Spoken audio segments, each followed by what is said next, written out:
Hi everyone, welcome to study word classes. तो friends, आज हम लोग सोशल साइंस के क्वेश्चन करने वाले हैं। पूरा एक सेट करेंगे, तो इसको अच्छे से समझिएगा क्योंकि आपका जो एग्ज़ाम 7 जुलाई को होने वाला है, अब जो है ज़्यादा टाइम नहीं है। यानी ज़्यादा टाइम क्या, टाइम ही नहीं है, क्योंकि आप लोगों का कल एग्ज़ाम है। ठीक है, तो आज हम लोग सोशल साइंस पूरा एक सेट डिस्कस करने वाले हैं, तो इसको अच्छे से समझिएगा एक टेस्ट की तरह, या फिर आप एक ये फील करिए कि हाँ, हम पेपर अटेंड कर रहे हैं। ठीक है, तो इसको अच्छे से समझिएगा, लास्ट तक देखिएगा, आपको बहुत अच्छे से समझ में आएगा।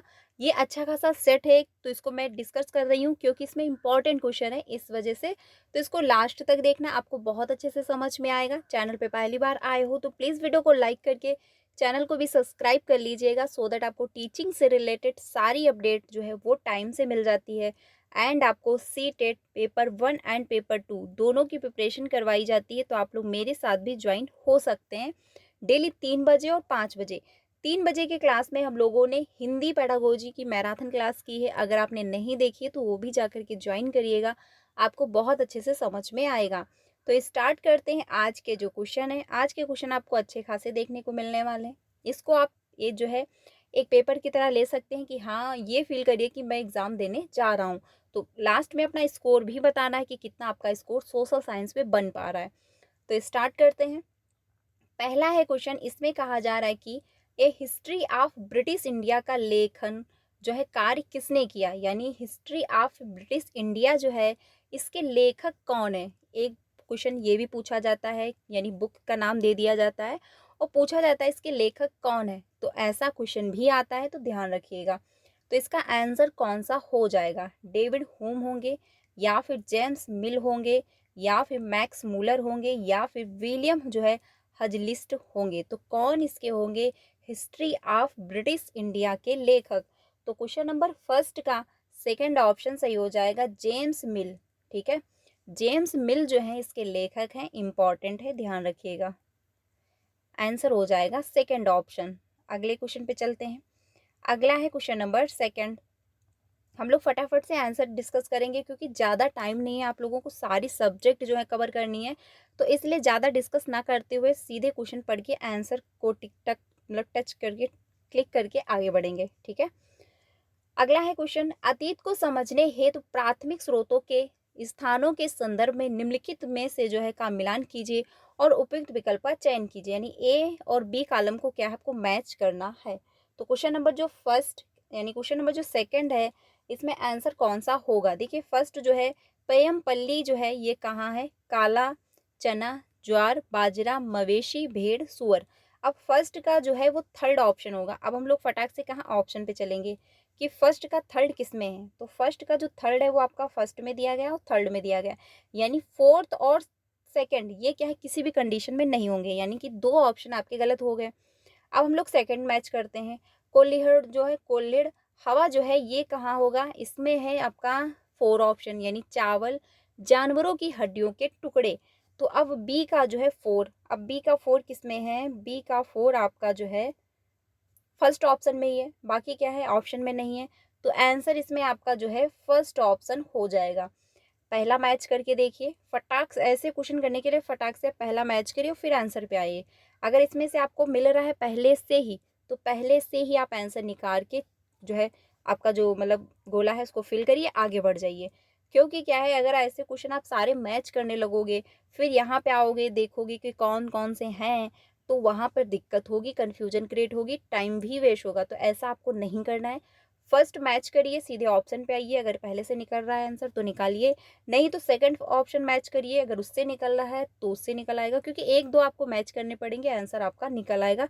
कभी कभी तो आपको फर्स्ट से ही आंसर मिल जाता है। ठीक है, तो ऐसे क्वेश्चन करने के लिए आपको यही रूल फॉलो करना है, इसमें आंसर आपका सेकेंड ऑप्शन सही हो जाएगा। ऐसे क्वेश्चन इसलिए दिए जाते हैं क्योंकि आपका टाइम थोड़ा द्वेष हो, क्योंकि इसमें आपको थोड़ा टाइम लगाना पड़ेगा, थोड़ा समझना पड़ेगा, थोड़ा दिमाग लगाना होगा, तो इसमें आपका टाइम जो है ज़्यादा जाता है। तो ऐसे क्वेश्चन करने के लिए आप यही ट्रिक फॉलो करिए जिससे टाइम आपका बचे।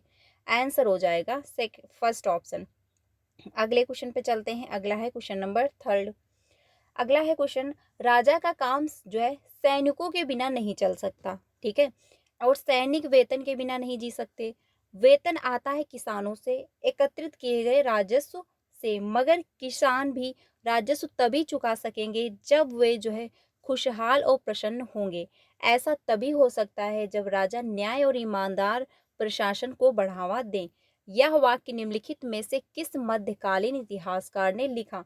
यानी जो स्टेटमेंट दिया गया, ये किसने जो है यानी कौन से मध्यकालीन इतिहासकार हैं उन्होंने लिखा है। अब अगर आपने जो है एनसीईआरटी फॉलो नहीं की है, 6, 7, 8 की अगर आपने एनसीईआरटी रीड नहीं की है, तो क्या आप ये क्वेश्चन कर पाओगे? नहीं कर सकते, क्योंकि क्या है, ये सीधे स्टेटमेंट जो है आपके बुक से दिया गया है। तो इसलिए अगर आपने एनसीईआरटी रीड अभी तक नहीं की थी तो अब रीड नहीं हो सकती, क्योंकि अब टाइम ही नहीं है आप लोगों के पास। बट क्या है, आपको अच्छे से चीज़ों को समझ करके करना है, ठीक है। तो इसमें आंसर कौन सा आपका सही हो जाएगा? अमीर खुसरो है, या फिर अगर आपने अभी तक भी जो है एनसीईआरटी रीड नहीं की है तो आप क्लास 8 की एनसीईआरटी रीड कर लीजिए, इंपॉर्टेंट टॉपिक। क्योंकि क्या है, क्लास 8 जो है वहाँ से ज़्यादा क्वेश्चन पूछे जाते हैं, तो आपका स्कोर जो है बेहतर होगा, आप जो है बैलेंस में आ जाओगे। तो क्लास 8 की अगर आप रीड कर सकते हो तो क्लास 8 की जो है मतलब एनसीईआरटी जो है बुक है वो ज़रूर रीड करिए। आपको यहीं मेरे चैनल पर वीडियोज़ मिल जाएंगी क्लास 8 की, तो आप वहाँ से ज्वाइन कर सकते हैं, या फिर आप खुद से रीड करना चाहें तो खुद से भी कर लीजिएगा, क्योंकि क्लास 8 से ज़्यादा क्वेश्चन पूछे जाते हैं, ठीक है। अगला है मिहाज ए सिराज, या फिर फ़ख ए जो है बुद्दबिर, या फिर जियाउद्दीन बरनी। तो कौन सा ऑप्शन होगा क्वेश्चन नंबर 3 का? तो क्वेश्चन नंबर जो 3 है इसका थर्ड ऑप्शन सही हो जाएगा, यानी फ़ख ए जो है मुद्रिब है, इन्होंने जो है ये स्टेटमेंट दिया है। आंसर हो जाएगा थर्ड ऑप्शन। अगले क्वेश्चन पे चलते हैं। अगला है क्वेश्चन नंबर 4। अगला जो क्वेश्चन है, मुगल वास्तुकला के संदर्भ में जो है बंगला यानी बंगला गुंबद का उपयोग दर्शाता है। तो इसका कौन सा जो है उपयोग दर्शाता है? पहला है मुगल वास्तुकला पर क्षेत्रीय शैली का प्रभाव है, या फिर बंगाल क्षेत्र पर मुगल जो है आधिपत्य का प्रभाव, या फिर बंगाल की जो है वास्तुकला की श्रेष्ठता, या फिर बंगाल क्षेत्र के मुगल अधिकारियों का प्रभाव। तो इसमें कौन सा ऑप्शन सही होगा क्वेश्चन नंबर 4 का? तो क्वेश्चन नंबर जो 4 है इसमें फर्स्ट ऑप्शन आपका सही हो जाएगा कि मुगल वास्तुकला पर क्षेत्रीय शैली का प्रभाव है, ठीक है। इसमें क्या है, आपको क्षेत्रीय शैली का प्रभाव देखने को मिल रहा है। आंसर होगा फर्स्ट ऑप्शन। अगले क्वेश्चन पे चलते हैं, हम लोग फटाफट से करेंगे क्योंकि पूरा जो है सेट एक डिस्कस करना है। अगला है 1651 में पहला अंग्रेजी कारखाना खोला गया था, यानी जो 1651 में पहला अंग्रेजी कारखाना खोला गया वो कहाँ पर खोला गया? तो पहला है कोलकाता, गोवा, हुगली नदी के किनारे पर, या फिर साबरमती नदी के किनारे पर। तो क्वेश्चन नंबर जो 5 है इसमें थर्ड ऑप्शन सही होगा, यानी हुगली नदी के किनारे पर जो है सन 1651 में पहला अंग्रेजी कारखाना खोला गया था। इंपॉर्टेंट क्वेश्चन है, ध्यान रखिएगा। आंसर होगा थर्ड ऑप्शन। अगले क्वेश्चन पे चलते हैं। अगला है क्वेश्चन नंबर 6। अगला क्वेश्चन है, इसमें कहा जा रहा है कि स्थानीय स्कूलों में शिक्षा की प्रगति पर विलियम एड्स की रिपोर्ट के बारे में निम्नलिखित कथनों पर विचार करें और सही विकल्प चुनें। तो पहला है बंगाल और बिहार में 1 लाख से अधिक जो है पाठशालाएं थी, या फिर ये पाठशालाएं धनी लोगों या स्थानीय समुदाय द्वारा स्थापित की गई थी, या फिर यहाँ छात्रों को अपनी शिक्षा के केवल जो है मामूली शुल्क देना पड़ता था, या फिर यह लचीली शिक्षा प्रणाली स्थानीय आवश्यकताओं के अनुकूल थी।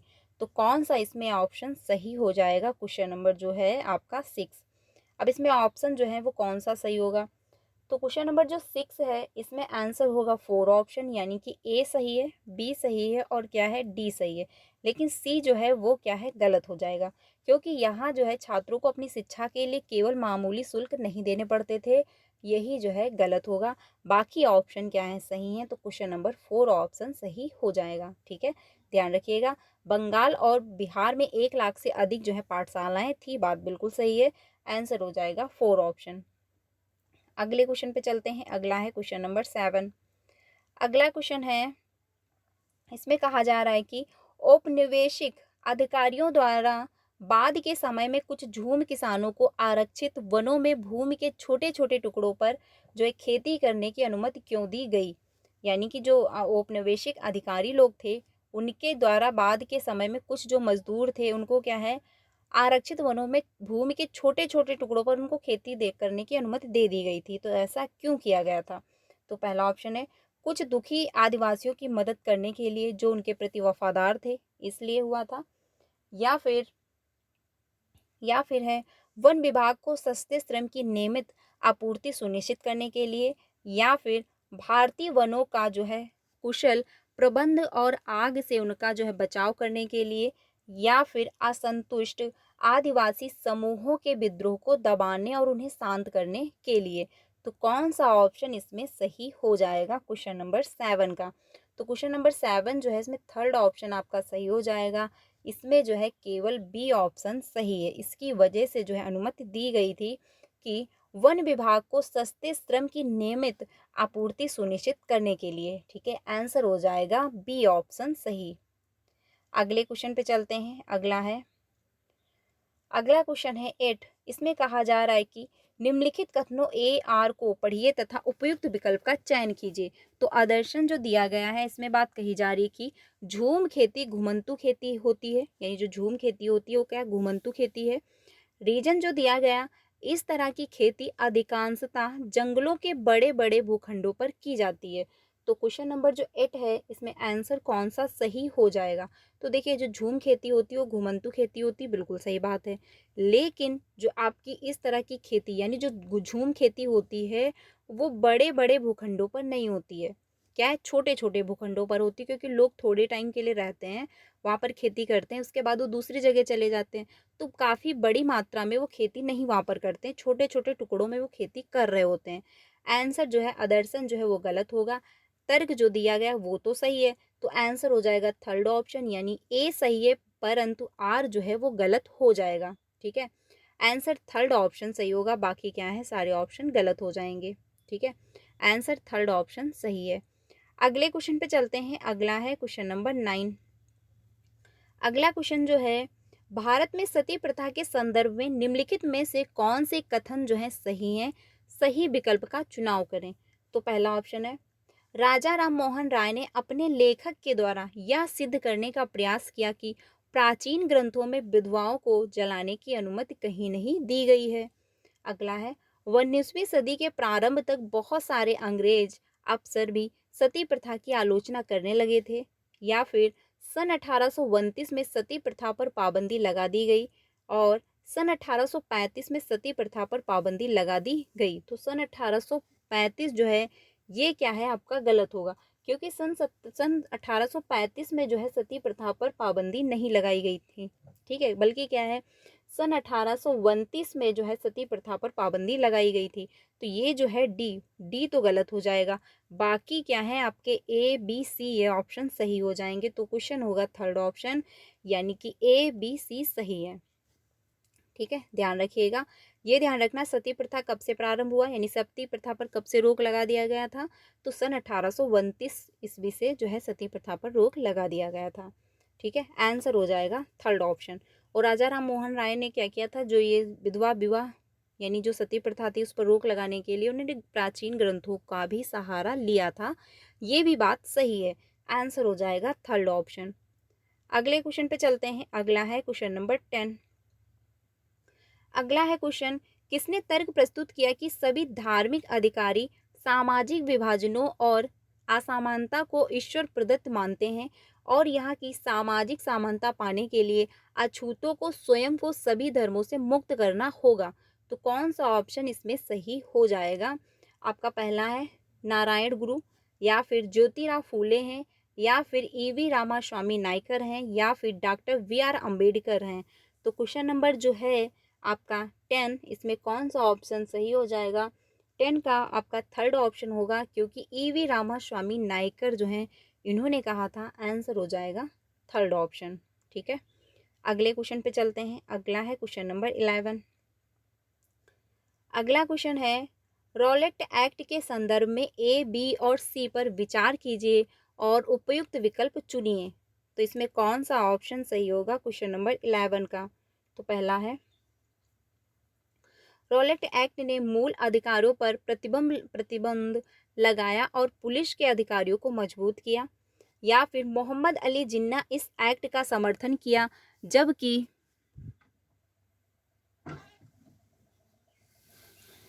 जबकि महात्मा गांधी और अन्य इस एक्ट में संशोधन चाहते थे, या फिर जबकि हिंदू और मुस्लिम दोनों ही जो है रॉलेट एक्ट के विरुद्ध थे, तब भी जो है रॉलेट सत्याग्रह अंग्रेजों के विरुद्ध एक जो है महत्वपूर्ण भारतीय संघ नहीं बन सका। तो क्वेश्चन नंबर जो 11 है इसमें थर्ड ऑप्शन होगा, यानी कि ओनली जो है ए सत्य है, बाकी क्या है गलत हो जाएंगे। महात्मा गांधी और जो है इनमें संशोधन नहीं चाहते थे, ये आपका मतलब नहीं चाहते थे, इसमें क्या लिखा चाहते थे, तो ये गलत हो जाएगा। 4 यानी सी जो है ये भी क्या है गलत है। आंसर फर्स्ट ऑप्शन सही है, तो आंसर हो जाएगा थर्ड ऑप्शन। ठीक है, ए ऑप्शन जो है वो सही है, तो ए क्या है थर्ड ऑप्शन में ही है, तो थर्ड ऑप्शन आपका सही हो जाएगा।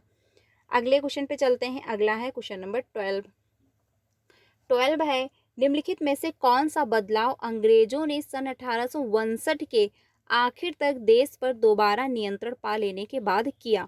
यानी कि कौन सा जो है बदलाव अंग्रेजों ने क्या किया 1859 के आखिर तक, जब देश पर उनको दोबारा नियंत्रण मिल गया, यानी कि सन 1857 की जो क्रांति हुई थी उसके बाद जो अंग्रेजों का फिर से अधिकार हुआ, उसमें उन्होंने क्या बदलाव किए, ये आपको बताना है। तो पहला ऑप्शन है, देश के सभी शासकों को भरोसा दिया गया कि भविष्य में जो है कभी भी उनके भू क्षेत्र पर कब्जा नहीं किया जाएगा, या फिर हिंदुओं की जमीन और संपत्ति बड़े पैमाने पर जब्त की जाएगी, या फिर भू भूस्वामियों और जमींदारों की रक्षा नहीं करने के लिए नीतियां बनाई गई हैं, या फिर अंग्रेजों ने फैसला किया कि वे भारत के लोगों के धर्म और सामाजिक रीति रिवाजों की अनदेखी करेंगे। तो इसमें कौन सा ऑप्शन सही होगा क्वेश्चन नंबर 12 का। तो क्वेश्चन नंबर जो 12 है इसका फर्स्ट ऑप्शन आपका सही हो जाएगा, क्योंकि क्या है 4 जो है रीति रिवाजों की अगर अनदेखी करते हो तो फिर से जो है 1857 क्रांति पनपती। तो इसलिए क्या है उनको मतलब अंग्रेज लोग जो है अंदर से तो दुखी थे, अंदर से वो मतलब विद्रोह भी कर रहे थे, क्योंकि वो जानते थे कि ये वही लोग हैं जिन्होंने मेरे खिलाफ आवाज़ उठाई थी। लेकिन क्या है वो ऊपर से यानी ऊपर मन से क्या है कह रहे थे कि हाँ मैं आप लोगों को प्रताड़ित नहीं करूँगा, आप लोगों की जो है जो भी आप लोगों के अधिकार हैं वो मैं आपको दूंगा, आपको मैं किसी प्रकार से परेशान नहीं करूँगा। लेकिन अंदर ही अंदर उनको ये बात चुभ रही थी कि ये वही व्यक्ति हैं जिन्होंने मेरे खिलाफ आवाज़ उठाई थी। ठीक है, तो ये आपका नहीं होगा। भूस्वामियों और जमींदारों की रक्षा नहीं करने की नीति अपनाई गई, ये भी नहीं होगा। बड़े पैमाने पर जो है जब्त कर लिया जाएगा जो भी संपत्ति, ये भी जो है उन्होंने नहीं कहा था। आंसर फर्स्ट होगा, क्योंकि देश के सभी शासकों को भरोसा दिया गया था कि भविष्य में किसी भी मतलब भविष्य में कभी भी उनके भू क्षेत्र पर कब्जा नहीं किया जाएगा। क्योंकि क्या है सन 1857 की जो क्रांति हुई थी उसके बाद जो है अंग्रेज लोग जो फिर से उनका अधिकार हुआ था, तो उन्होंने कहा था कि हम किसी भी प्रकार से आपको प्रताड़ित नहीं करेंगे। लेकिन क्या है वो कहते नहीं, जो मतलब वो सुधरे नहीं, उन्होंने थोड़े टाइम के लिए लोगों को दिखाया कि हाँ हम आपको परेशान नहीं करेंगे, उसके बाद धीरे धीरे उन्होंने फिर से वही अपनी नीति अपना ली थी। आंसर इसमें आपका फर्स्ट ऑप्शन सही हो जाएगा। अगले क्वेश्चन पे चलते हैं। अगला है क्वेश्चन नंबर 13, निम्नलिखित में से किस स्थान से महात्मा गांधी ने स्थानीय आंदोलन में हस्तक्षेप करने की शुरुआत की। यानी कि कौन सा ऐसा स्थान था जहां से महात्मा गांधी जी ने स्थानीय आंदोलनों में हस्तक्षेप करना शुरू कर दिया। अमृतसर, मुंबई, खेड़ा और दिल्ली। तो क्वेश्चन नंबर जो 13 है इसमें आपका थर्ड ऑप्शन होगा कि खेड़ा। खेड़ा से उन्होंने क्या है अस्थायी आंदोलन में हस्तक्षेप करना शुरू कर दिया था। इंपॉर्टेंट, ध्यान रखिएगा। आंसर हो जाएगा थर्ड ऑप्शन। अगले क्वेश्चन पे चलते हैं। अगला है क्वेश्चन नंबर 14। पूरा एक सेट करने वाले हैं, तो काफ़ी इंपॉर्टेंट क्लास है, अच्छे से लास्ट तक जरूर देखिएगा। अगला है, भारतीय संविधान में वर्तमान जो है विषयों की सूची के संदर्भ में निम्नलिखित का जो है सुमेल कीजिए तथा उपयुक्त विकल्प का चयन कीजिए। तो राज्य सूची, संघ सूची और समवर्ती सूची। तो क्वेश्चन नंबर जो 14 है इसमें आंसर कौन सा सही हो जाएगा। तो फर्स्ट का जो राज्य सूची है आपका कहाँ जाएगा, एक सेकेंड, क्वेश्चन नंबर है 14। तो क्वेश्चन नंबर जो है आपका 14 इसमें आंसर होगा 4 ऑप्शन, यानी ए का जो है वो थर्ड हो जाएगा। राज्य सूची पुलिस में चला जाएगा, संघ सूची रक्षा, समवर्ती सूची आपका शिक्षा में जाएगा। ठीक है, आंसर हो जाएगा 4 ऑप्शन सही। ठीक है, फर्स्ट का थर्ड होगा, फर्स्ट का थर्ड आपका। देखिए यहाँ पर अगर आप एक मैच कर लेते कि राज्य सूची जो है वो पुलिस में जाएगी, यानी इसमें मैच हो जाएगा थर्ड का। तो ए का थर्ड, अब ए का थर्ड सिर्फ फोर्थ में दिया गया, बाकी किसी में नहीं दिया गया। तो आप ऐसे क्वेश्चन करने के लिए यही ट्रिक फॉलो करिए, यहाँ से आपका टाइम बचेगा, आपका आंसर भी सही होगा। आंसर हो जाएगा 4 ऑप्शन, क्या है बाकी जो है वो गलत हो जाएंगे। 4 ऑप्शन आपका सही हो जाएगा। अगर आपको इसमें एक पता था तो आपने एक मैच किया, आपको आंसर तुरंत आराम से मिल जाएगा, कोई दिक्कत भी नहीं होगी, ठीक है। तो यही रूल फॉलो करना, आंसर हो जाएगा 4 ऑप्शन। अगले क्वेश्चन पे चलते हैं। अगला है क्वेश्चन नंबर 15। कर्क रेखा और उत्तरी ध्रुव वृत्त के बीच आपका जो एग्ज़ाम है वो 7 जुलाई को होगा। तो एग्ज़ाम के मतलब एग्ज़ाम सेंटर पर आपको कौन कौन सी चीज़ें ले जानी है, कौन सी चीज़ें नहीं ले जानी है, कैसे पेपर अटेंड करना है, क्योंकि लैंग्वेज फर्स्ट और लैंग्वेज सेकंड में काफ़ी कन्फ्यूजन होती है, काफ़ी लोगों से गलतियाँ भी होती हैं। तो इसकी मैंने वीडियो बनाई है, अच्छे से उसमें एक्सप्लेन किया, अच्छे से समझाया भी है, तो उसको जा करके ज्वाइन करना, आपको बहुत अच्छे से समझ में भी आएगा, ठीक है। अगला है क्वेश्चन, तो अब हम लोग क्या है हिस्ट्री कंप्लीट करके ज्योग्राफी पे आ चुके हैं, ठीक है। तो कर्क रेखा और उत्तरी ध्रुव, कर्क रेखा और उत्तरी ध्रुव वृत्त के बीच वाले क्षेत्र को निम्न में से किस नाम से जाना जाता है? तो उष्णकटिबंधीय, उत्तरी शीत कटिबंध, या फिर उत्तरी शीतोष्ण कटिबंध, या फिर दक्षिणी शीतोष्ण कटिबंध। तो क्वेश्चन नंबर जो 15 है, थर्ड ऑप्शन आपका सही होगा, उत्तरी शीतोष्ण कटिबंध। अब उत्तरी क्यों होगा? क्योंकि उत्तरी ध्रुव पूछा है। अगर यहाँ पे दक्षिणी ध्रुव दे देता तो दक्षिणी शीतोष्ण कटिबंध हो जाता। तो ध्यान रखना, क्वेश्चन कैसे भी घुमा के पूछे, डाउट जो है नहीं होना चाहिए, कॉन्सेप्ट क्लियर होना चाहिए। आंसर थर्ड ऑप्शन आपका सही हो जाएगा। अगले क्वेश्चन पे चलते हैं। अगला है क्वेश्चन नंबर 16। माध्यमिक विद्यालय में एक शिक्षिका अपने विद्यार्थियों को ग्लोब पर किसी स्थान की अवस्थित को पहचानने की प्रक्रिया में संलग्न करवाना चाहती है। निम्नलिखित में से किस जानकारी की उसे आवश्यकता होगी? तो कौन सी जानकारी की जो है टीचर को आवश्यकता पड़ेगी, वो ग्लोब के बारे में बच्चे को जो है सिखाना चाह रही हैं। तो पहला है अक्षांश जो है जिस पर उत्तर या दक्षिण लिखा हो, या फिर देशांतर जिस पर पूर्व या पश्चिम लिखा हो, या फिर विषुवत वृत्त से दूरी। तो किसके बारे में जो है नॉलेज होना चाहिए टीचर को? तो क्वेश्चन नंबर जो 16 है इसमें सेकंड ऑप्शन सही हो जाएगा, केवल ए और बी। क्योंकि विषुवत वृत्त से दूरी क्या है ये मैटर नहीं करता, क्योंकि बच्चे को सिर्फ ग्लोब के बारे में जानकारी देनी है, ठीक है। तो ग्लोब के बारे में कैसे जानकारी होगी? बच्चे को अक्षांश रेखाएं पता होनी चाहिए, देशांतर रेखाएं पता होनी चाहिए। जैसे ये ग्लोब है, अब इसमें ये रेखाएं खिंची हुई हैं, जो ऐसे रेखाएं खिंची हुई होती हैं, तो ये अक्षांश रेखा है या फिर देशांतर रेखा है, बच्चे को पता होनी चाहिए। अब जो ये रेखाएं हैं बच्चे को पता होना चाहिए कि देशांतर रेखाएं हैं या फिर अक्षांश रेखाएं हैं, ठीक है। तो आंसर क्या है? सेकंड ऑप्शन सही हो जाएगा। अगले क्वेश्चन पे चलते हैं। अगला है क्वेश्चन नंबर 17। ये इंपॉर्टेंट क्वेश्चन है, ये ऐसा क्वेश्चन पूछा जाता है तो ध्यान रखना, ठीक है। इसमें कहा जा रहा है कि भारत में केंद्रीय सरकार के कार्यालयों के खुलने का समय 9 बजे पूर्वाह्न है। लखनऊ के समीप जो है 81 अंश जो है पूर्व देशांतर पर, और कोहिमा के समीप 94 अक्षांश पूर्व देशांतर पर स्थित केंद्र सरकार के कार्यालयों के खुलने का स्थानीय समय क्या होगा? तो ये आपको बताना है। तो क्वेश्चन नंबर जो 17 है इसमें फर्स्ट ऑप्शन आपका सही होगा, 8 बज के 54 पूर्वाह्न और 9 बज के 46 पूर्वाह्न क्रमशः हो जाएगा। आंसर फर्स्ट ऑप्शन सही होगा। इंपॉर्टेंट क्वेश्चन है, ध्यान रखना, क्योंकि टाइम से क्वेश्चन पूछता है, ठीक है। तो ध्यान रखिएगा, आंसर आपका फर्स्ट ऑप्शन सही होगा, बाकी क्या है गलत हो जाएंगे। हम लोगों को 60 क्वेश्चन पूरे अटेंड करने हैं, इसलिए मैं थोड़ा फास्ट कर रही हूँ, तो आई होप आप लोगों को प्रॉब्लम नहीं हो रही होगी। इसको आप एक टेस्ट की तरह लीजिए, एक ये फील करिए कि मैं एग्ज़ाम दे रहा हूँ, ठीक है। अगला क्वेश्चन है, निम्नलिखित कथनों ए और आर को पढ़िए तथा उपयुक्त विकल्प का चयन कीजिए। तो पहला है दक्षिण ध्रुव व्रत और दक्षिणी ध्रुव के बीच के क्षेत्र में बहुत ठंड होती है। तो बिल्कुल सही बात है, क्योंकि क्या है ये पृथ्वी मान के चलिए, ये आपका दक्षिणी ध्रुव है, ये आपका उत्तरी ध्रुव है, ठीक है। अब जो सूर्य है, 1 मिनट हम लोग थोड़ा सा इस तरफ बढ़ाते हैं। यहाँ पे ये आपकी पृथ्वी हुई, ये आपका दक्षिणी ध्रुव, ये आपका उत्तरी ध्रुव। यहाँ पे सूर्य है। अब सूर्य की किरणें क्या है सीधी नहीं पड़ती, क्या है तिरछी पड़ रही होती हैं। और जब सूर्य की किरणें तिरछी पड़ेंगी तो पूरी हीट जो होती है, सूर्य की गर्मी, वो नहीं पहुँच पाती। तो क्या है यहाँ पर ठंडी अधिक हो रही होती है।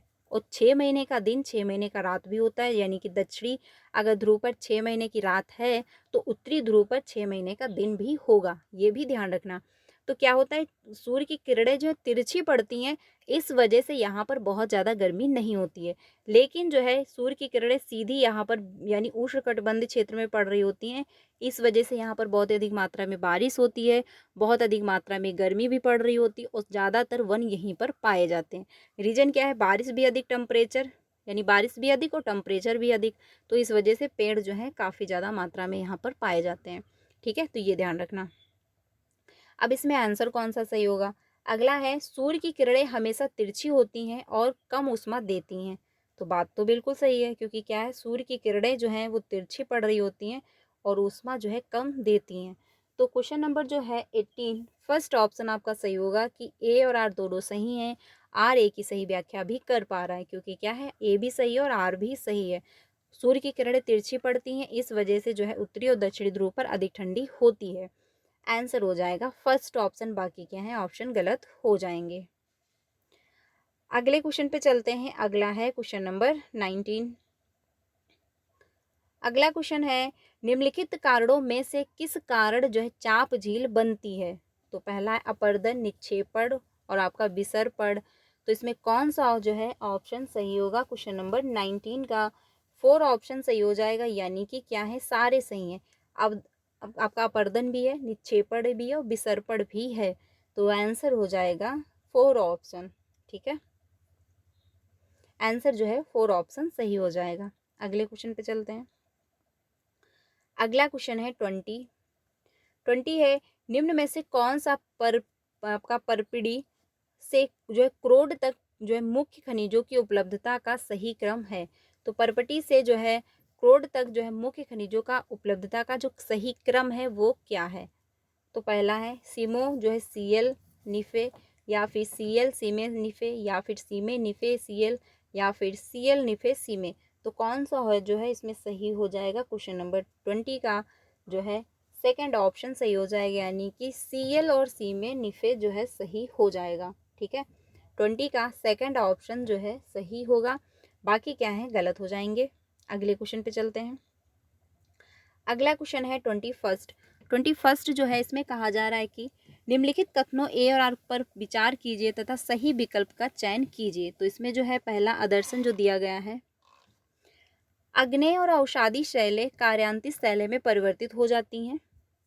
अगला है रीजन जो दिया गया, कार्यान्तित शैलें उच्च ताप और दाब से बनते हैं, यानी जो कार्यान्तित शैलें होती हैं, यह क्या उच्च दाब जब इन पर पड़ता है तब ये बनती हैं। और जो आपका अग्नीय और अवसादी शैलें हैं, यह क्या है, कार्यान्तित शैलों में परिवर्तित हो जाती हैं। तो बिल्कुल सही बात है, यानी कि आदर्शन भी सही और रीजन भी सही है। तो आंसर फर्स्ट ऑप्शन आपका होगा। ए और आर दोनों सही हैं और आर ए की सही व्याख्या भी कर पा रहा है। ठीक है, आंसर हो जाएगा सेकंड ऑप्शन सही, बाकी क्या है गलत हो जाएंगे। आंसर होगा आपका फर्स्ट ऑप्शन। अगले क्वेश्चन पे चलते हैं। अगला है क्वेश्चन 22।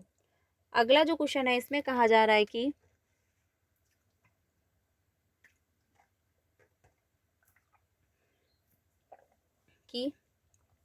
तैराक मृत सागर में प्लो जो है सकते हैं इस कारण से, यानी जो तैराक मृत सागर है इसमें आप जो है प्लब कर सकते हैं किस कारण से? तो पहला नमक की अधिकता होती है, जैसे कि मृत सागर है, अगर आप उसमें जाते हैं डूबने के लिए तो आप डूबेंगे नहीं, क्योंकि उसमें नमक ज़्यादा होता है, तो आप उसी पर तैरते रह जाएंगे। ठीक है, तो पहला है नमक की अधिकता होती इस वजह से, या फिर नमक की अधिकता के कारण जल की जो है संघनता उच्च होती है, या फिर जल की संघनता कम होती है, या फिर मानव शरीर की संघनता जल की संघनता के बराबर होती है। तो क्वेश्चन नंबर 22 का सेकंड ऑप्शन सही हो जाएगा, यानी कि नमक की अधिकता के कारण जल की जो है संघनता उच्च हो जाती है, इस वजह से जो है लोग उसमें डूबते नहीं हैं, क्योंकि क्या है, नमक अधिक मात्रा में पाया जा रहा होता है। आंसर हो जाएगा सेकंड ऑप्शन। अगले क्वेश्चन पे चलते हैं 23 पे। 23 है, महासागरीय जल के लगातार उठने और गिरने की घटना को हम लोग क्या कहते हैं? यानी महासागरीय जो तरंगे होती है वो क्या गिरती हैं और उठती हैं, तो इसको इस घटना को क्या कहा जाएगा? तो क्वेश्चन नंबर जो 23 है कौन सा ऑप्शन होगा? पहला है महासागरीय तरंगे, या फिर ज्वार भाटा, या फिर तरंगे, या फिर धाराएं। तो आंसर होगा थर्ड ऑप्शन तरंगे। देखिए जो मैं आपको आंसर बता रही हूँ ऑफिशियल आंसर की से बता रही हूँ, तो प्लीज़ ये डाउट मत रखना कि इसका ये आंसर ना होकर के ये हो जाएगा। अब कुछ लोगों को दिमाग में ये आ रहा होगा कि महासागरीय तरंगे भी हो सकता है, लेकिन आपके ऑफिशियल आंसर की में थर्ड ऑप्शन दिया है, ठीक है, तो इसलिए क्या है थर्ड ऑप्शन सही हो जाएगा, क्योंकि ऑफिशियल आंसर की जो है वो फाइनल है कि इसका आंसर यही होगा। अगर क्वेश्चन रिपीट हुआ तो उसका आंसर वही माना जाएगा जो पहले से सीटेट ने वेरीफाई कर रखा है, ठीक है, तो आंसर इसमें थर्ड ऑप्शन आपका सही हो जाएगा। अगले क्वेश्चन पे चलते हैं। अगला है क्वेश्चन नंबर 24। 24 है, निम्नलिखित में से कौन से जो है कथन अमेजन जो है बेसिन के बारे में सही हैं। तो पहला है यह गर्म और नर्म जो है नम जलवायु रहती है, या फिर यहाँ का मौसम दिन एवं रात दोनों ही समय लगभग समान रूप से गर्म एवं आर्द्र होते हैं, या फिर अमेजन जो है बेसिन में प्रतिदिन वर्षा होती है, या फिर दिन का तापमान उच्च एवं रात के समय तापमान कम हो जाता है। तो कौन सा है जो इसमें ऑप्शन सही होगा क्वेश्चन नंबर 24 का। तो 24 का क्या है, 4 ऑप्शन सही हो जाएगा। एक मिनट, हाँ 24 का 4 ऑप्शन सही हो जाएगा। ए बी सी और डी क्या है, सारे ऑप्शन सही होंगे। यहाँ जो है गर्म और नम जलवायु भी रहती है, और यहाँ पर जो है मौसम दिन एवं रात दोनों ही समय लगभग समान रूप से गर्म एवं आर्द्र भी होता है। अमेजन जो है वेनिस में प्रतिदिन वर्षा भी होती है, और तापमान जो है वो भी क्या है रात के समय तापमान कम हो जाता है। आंसर हो जाएगा 4 ऑप्शन सही, बाकी क्या है गलत होंगे। 4 ऑप्शन सही हो जाएगा। अगले क्वेश्चन पे चलते हैं 25 पे। 25 है, निम्नलिखित में से कौन सा कारण प्राकृतिक संसाधनों के विवरण को प्रभावित नहीं करता है। तो पहला है वनस्पति, भूभाग, जलवायु, ऊंचाई। तो कौन सा जो है प्रभावित नहीं करता है ये आपको बताना है। तो क्वेश्चन नंबर 25 का फर्स्ट ऑप्शन होगा वनस्पति, क्योंकि वनस्पति जो है क्या है जो है प्राकृतिक संसाधनों को प्रभावित नहीं करेगी, क्योंकि प्राकृतिक संसाधन जो है आपका जो है इसमें, एक मिनट, क्वेश्चन नंबर जो 25 है को प्रभावित नहीं करेगी, तो आंसर होगा ऊंचाई, क्योंकि ऊंचाई जो है ये जो है प्रभावित नहीं करेगी, ठीक है। ऊंचाई का कोई मतलब नहीं है, क्योंकि ऊंचाई से जो है प्राकृतिक संसाधन प्रभावित नहीं होंगे, लेकिन वनस्पति जो है उससे प्राकृतिक संसाधन प्रभावित होंगे, क्योंकि वनस्पति भी प्रकृति में ही आती है। भूभाग कैसा है यानी वहाँ की मिट्टी कैसी है, जलवायु कैसी, ये भी प्रभावित होती है, लेकिन ऊंचाई जो है ये प्रभावित नहीं कर रही होती, इसलिए 4 ऑप्शन आपका सही हो जाएगा। अगले क्वेश्चन पे चलते हैं 26 पे। 26 जो है इसमें क्या है मैच करना है। तो पहला है यानी इस तरफ संसाधन दिए गए हैं और इस तरफ संसाधनों के प्रकार दिए गए हैं। तो पहला जो है खनिज, ये क्या है प्राकृतिक संसाधन है, बिल्कुल सही बात है, क्योंकि खनिज जो है ये मानव के द्वारा तो निर्मित नहीं होते, ये क्या है प्रकृति के द्वारा ही निर्मित होते हैं, तो ये आपका सही होगा। सड़क मानव निर्मित होती है, ये भी बात सही है। कोयला जो है नवीकरणीय संसाधन है, ये कहना गलत होगा, क्योंकि कोयला क्या है अनवीकरणीय संसाधन है, तो सी गलत हो जाएगा, और सी जहाँ पर है वो गलत हो गया, तो फर्स्ट ऑप्शन आपका सही हो जाएगा। यानी कि क्वेश्चन नंबर जो 26 है इसका फर्स्ट ऑप्शन सही होगा, जो है ए और बी सही है, सी जो है गलत हो जाएगा, ठीक है, ध्यान रखना आंसर हो जाएगा फर्स्ट ऑप्शन। अगले क्वेश्चन पे चलते हैं 27 पे। 27 है, नीचे दिए गए कथनों में से सही विकल्प का चयन कीजिए, यानी जो कथन दिए गए हैं उसमें क्या है सही विकल्प आपको चुनना है। तो पहला है कृषि एक जो है मूलभूत क्रिया है, या फिर मृदा की अनुकूल स्थलाकृति कृषि के लिए आवश्यक है, या फिर उचित जलवायु कृषि के लिए अत्यावश्यक है, या फिर जिस भूमि पर फसलें उगाई जाती हैं उसे कृषिगत भूमि कहा जाता है। तो कौन सा ऑप्शन सही हो जाएगा क्वेश्चन नंबर 27 का। 27 जो है फर्स्ट ऑप्शन सही होगा, यानी ए बी सी और डी क्या है सारे ऑप्शन सही हो जाएंगे। कृषि एक जो है मूलभूत क्रिया है, ये भी बात सही है। मृदा की अनुकूल स्थलाकृति कृषि के लिए आवश्यक है, ये भी सही है। जलवायु जो है कृषि के लिए अत्यंत जो है आवश्यक है, अत्यंत आवश्यक है, ये भी बात सही है। जिस भूमि पर फसलें उगाई जाती हैं उसे कृषिगत भूमि कहा जाता है, ये भी बात सही है। तो आंसर हो जाएगा फर्स्ट ऑप्शन सही, बाकी क्या है गलत हो जाएंगे। फर्स्ट ऑप्शन जो है वो सही हो जाएगा, ठीक है। अगले क्वेश्चन पे चलते हैं। अगला है क्वेश्चन 28। अगला जो क्वेश्चन है 28, इसमें कहा जा रहा है कि निम्नलिखित कथनों ए और आर को पढ़िए तथा उपयुक्त विकल्प का चयन कीजिए। तो आदर्शन जो दिया गया है 28 का, विविधता का सम्मान करना समानता सुनिश्चित करने के महत्वपूर्ण कारकों में से एक है। रीजन जो दिया गया, एक भाषा को बढ़ावा देने से देश में एकता आएगी और समानता सुनिश्चित होगी। तो अगर आप अपने देश में एक भाषा को महत्व दोगे, उसको बढ़ाओगे, उसको अप्रिसिएट करोगे, तो क्या समानता आएगी? बिल्कुल भी नहीं आएगी। क्योंकि भारत क्या है, विविधता में एकता, यानी जो यहाँ भारत में विभिन्न प्रकार के धर्म, विभिन्न प्रकार की बोलियाँ, विभिन्न प्रकार के लोग पाए जाते हैं, लेकिन उसके बाद भी जो है एकता है। ऐसा क्यों? क्योंकि क्या है, हम सभी भारतीय हैं। तो विविधता में एकता आएगी जब आप सभी को महत्वपूर्ण मानोगे, सभी का कल्चर, सभी का धर्म, सभी की भाषाएं, उनको आप महत्वपूर्ण मानोगे। लेकिन अगर आप एक भाषा को अप्रिसिएट कर रहे हो, एक भाषा को महत्वपूर्ण मान रहे हो, तो समानता नहीं आएगी, बल्कि क्या, असमानता फैलेगी। ठीक है, तो तर्क जो है वो तो गलत हो गया, लेकिन जो रीजन दिया यानी आदर्शन जो है वो सही है कि विविधता का सम्मान करना समानता सुनिश्चित करने के महत्वपूर्ण कारकों में से एक है। यानी कि आप समानता को जो है यानी विविधता को क्या है, आप सम्मान कर रहे हो, उसको सम्मान दे रहे हो, उसमें समानता सुनिश्चित कर रहे हो। तो आंसर होगा थर्ड ऑप्शन, यानी ए सही है, आर जो है वो गलत हो जाएगा। आंसर होगा थर्ड ऑप्शन, बाकी 4 गलत है। फर्स्ट भी नहीं होगा, सेकंड भी नहीं होगा, थर्ड ऑप्शन सही हो जाएगा। अगले क्वेश्चन पे चलते हैं 29 पे। 29 है, निम्नलिखित में से क्या पूर्वाग्रह से ग्रसित कथन जो है का एक उदाहरण है? तो पूर्वाग्रह से जो ग्रसित है उसका कौन सा एक एग्जाम्पल होगा? तो पहला है, भारत की ग्रामीण जनसंख्या एक बड़ा हिस्सा जो है खेती से जोड़ता है, या फिर कटाई का मौसम भारत के ग्रामीण इलाकों में जो है रोजगार पैदा करता है, या फिर ग्रामीण लोग जो है आधुनिक प्रौद्योगिकी से अज्ञात होते हैं, या फिर गांव से शहरों की तरफ पलायन एक वास्तविकता है। तो क्वेश्चन नंबर 29 का कौन सा ऑप्शन सही हो जाएगा?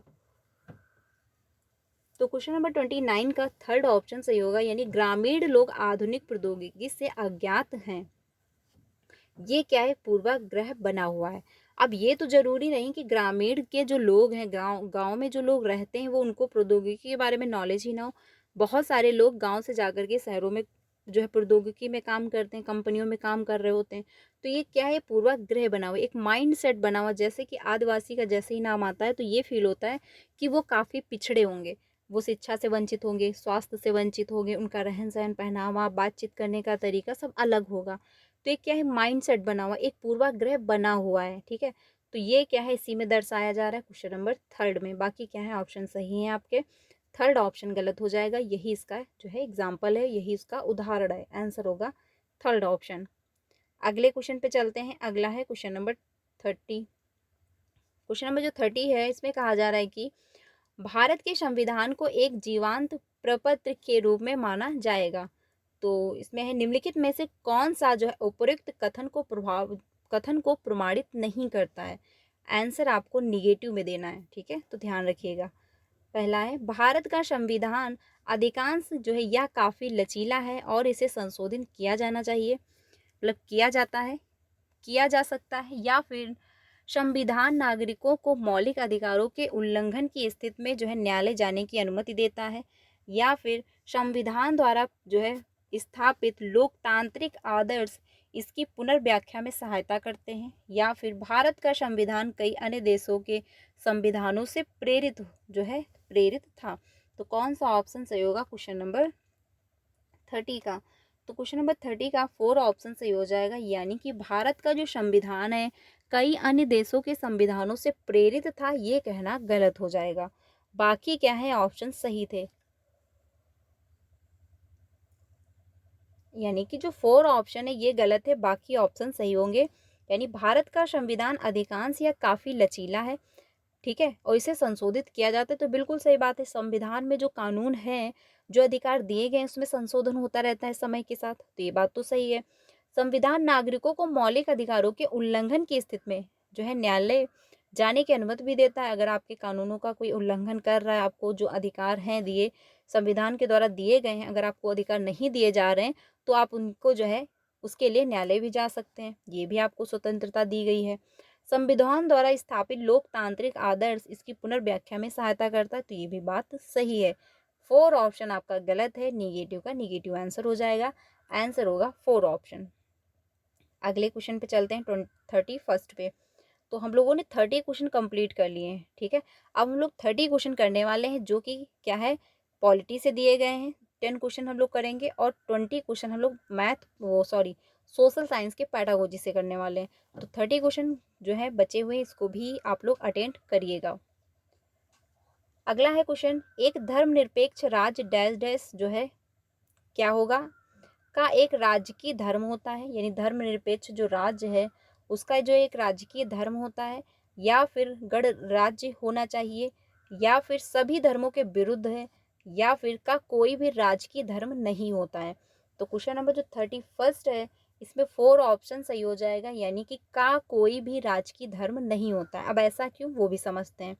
देखिए, जहाँ पर विभिन्न प्रकार के विभिन्न प्रकार के जो है लोग पाए जाते हैं, जैसे कि भारत है। अब भारत में विभिन्न प्रकार के लोग हैं, विभिन्न प्रकार के जो है कल्चर हैं। कोई कोई अपने अपने धर्म को मानने वाला, ये तो नहीं सभी एक ही धर्म को मानने वाले, सब अपने अपने धर्म को मानते हैं। बहुत प्रकार के लोग, सबकी लैंग्वेज चेंज है, सबका पहनावा चेंज है, खान पीन चेंज है, बोल चाल की भाषा चेंज है। तो सभी प्रकार के जो है लोग भारत में पाए जाते हैं। तो धर्मनिरपेक्ष यानी विभिन्न प्रकार के जो लोग हैं, अगर वहाँ पर आप क्या कर रहे हो, एक प्रकार का राज्य घोषित कर दोगे, एक प्रकार का धर्म जो है अगर ये आप घोषित कर दोगे, तो क्या समानता रह जाएगी? नहीं रह जाएगी। इस वजह से क्या है, का कोई भी राजकीय धर्म नहीं रहता है, क्योंकि क्या है, वहाँ पर विभिन्न प्रकार के लोग पाए जाते हैं, अपने अपने धर्म को मानने वाले लोग होते हैं। आंसर हो जाएगा 4 ऑप्शन। अगले क्वेश्चन पे चलते हैं 32 पे। 32 है, नियमित तथा अनियमित कर्मचारियों के संबंध में निम्नलिखित में से कौन सा कथन सही है। तो क्वेश्चन जो है 32 का, इसमें कौन सा ऑप्शन सही होगा? ठीक है, क्वेश्चन नंबर जो है 32, पहला ऑप्शन है, नियमित कर्मचारियों को जो है वार्षिक छुट्टी के रूप में भी कुछ दिन मिलते हैं, या फिर अनियमित मजदूरों द्वारा छुट्टी लेने की स्थिति में केवल जो है वेतन कटौती नहीं होती है, या फिर फैक्ट्री मालिक द्वारा फैक्ट्री बंद किए जाने के बावजूद भी अनियमित मजदूरों को नौकरी से नहीं निकाला जाता, नहीं निकाला जा सकता है। तो बात यहाँ पर हो रही नियमित और अनियमित। नियमित मजदूर क्या होते हैं, जिनको परमानेंट काम करने को मिलता है, ठीक है, मंथली इनकी जो है सैलरी आ रही है। अनियमित मजदूर क्या होते हैं, जैसे कि महीने में 30 दिन होते हैं, अब उनको 10 दिन काम करने को मिल गया, या फिर 15 दिन काम करने को मिला, या फिर 20 दिन मिला काम, या फिर हो सकता है 2 दिन काम किए हों पूरे महीने में, या फिर हो सकता है उन्होंने काम ही ना किया हो। तो अनियमित यानी उनका कोई टाइम फिक्स नहीं होता है, ना तो दिन फिक्स होता है कितने दिन तक वो काम करेंगे, ठीक है। तो क्वेश्चन नंबर जो 32 है, इसमें 2 ऑप्शन सही होगा, यानी फर्स्ट ऑप्शन जो है वो सही होगा कि नियमित कर्मचारियों को वार्षिक छुट्टी के रूप में भी जो है कुछ दिन मिलते हैं, यानी उनको क्या है, एक महीने में 2 छुट्टियां दी जाती हैं, तो उनको क्या है कुछ दिन की जो है छुट्टी मिलती है। लेकिन अनियमित मजदूरों द्वारा छुट्टी लेने की स्थिति में वेतन जो है कट जाता है, यानी अगर आपने 30 दिन में 15 दिन काम किया तो आपको 15 दिन की ही सैलरी मिलेगी, बाकी क्या है 15 दिन की सैलरी नहीं दी जाती। तो ये बात तो सही है, ठीक है। फैक्ट्री मालिक द्वारा फैक्ट्री बंद किए जाने के बावजूद भी अनियमित मजदूरों को नौकरी से जो है नहीं निकाला जा सकता, तो ये भी कहना गलत होगा, क्या है नौकरी से निकाला जाता है। अब यहाँ पर लिख दिया है जो है वेतन नहीं कटता है, बल्कि क्या है वेतन कट जाता है, तो इसलिए क्या है ये भी गलत हो जाएगा। आंसर जो है ए सही है, यानी सेकेंड ऑप्शन सही हो जाएगा, ठीक है, ध्यान रखना। अगले क्वेश्चन पे चलते हैं 33 पे। 33 है, निम्नलिखित कथनों ए और आर पर विचार करें तथा उपयुक्त विकल्प चुनें। तो आदर्शन जो दिया गया है, यानी आदर्शन जो है, सहकारी संस्थाओं का निर्माण कर स्वरोजगार में लगे लोग अच्छी कमाई कर सकते हैं, या फिर रीजन जो दिया गया, स्वरोजगार में लगे लोग अपने उत्पाद का उचित मूल्य बाजार से नहीं पा सकते। तो कौन सा ऑप्शन सही होगा क्वेश्चन नंबर 33 का? तो क्वेश्चन नंबर जो 33 है वो क्या है, रीजन जो दिया गया ये गलत हो जाएगा, क्योंकि स्वरोजगार यानी अगर आपका खुद का रोजगार है तो आप मार्केट से अच्छा खासा पैसा कमा लोगे, लेकिन यहाँ पर कहा गया कि उचित मूल्य बाजार से नहीं पा सकते, तो ये कहना गलत हो जाएगा, ठीक है। बाकी जो अदर्सन है वो सही है, यानी सहकारी संस्थाओं का निर्माण कर स्वरोजगार में लगे लोग अच्छी कमाई कर सकते हैं। तो बिल्कुल सही बात है, अगर आपका खुद का बिजनेस है तो आप अच्छी खासी कमाई कर लोगे, क्योंकि जितना प्रॉफिट बचेगा वो पूरा आपका होगा। तो आंसर इसमें क्या है, थर्ड ऑप्शन सही होगा। नहीं, ए तो सही था, आर जो है वो गलत हो जाएगा। तो ए सही, आर गलत है। ठीक है, अगले क्वेश्चन पे चलते हैं, 34 पे। 34 है, इसमें बात कही जा रही है कि अगर जनता किसी विशेष सरकारी कानून से असंतुष्ट है तो अपना जो है असंतोष धरनों और जुलूसों के आयोजन द्वारा व्यक्त कर सकती है। इस शांतिपूर्ण विरोध के उद्देश्य हैं। तो पहला है विधि निर्माण के जो है विरुद्ध जनमत की जो है लामबंदी, या फिर इसको वापस लेने के लिए सरकार पर जो है दबाव बनाना, या फिर अपने असंतोष को सरकार से व्यक्त करना, या फिर सरकार को अस्थिर करने की योजना बनाना। तो कौन सा ऑप्शन सही हो जाएगा क्वेश्चन नंबर 34 का? तो आंसर आपका फर्स्ट होगा, यानी सही विकल्प का चयन करना था। तो जो डी है ये गलत होगा, यानी सरकार को अस्थिर करने की योजना बनाना, यानी आप योजना बना रहे हो कि सरकार को हम अस्थिर कर देंगे, हटा देंगे, तो ऐसा पॉसिबल नहीं हो पाएगा।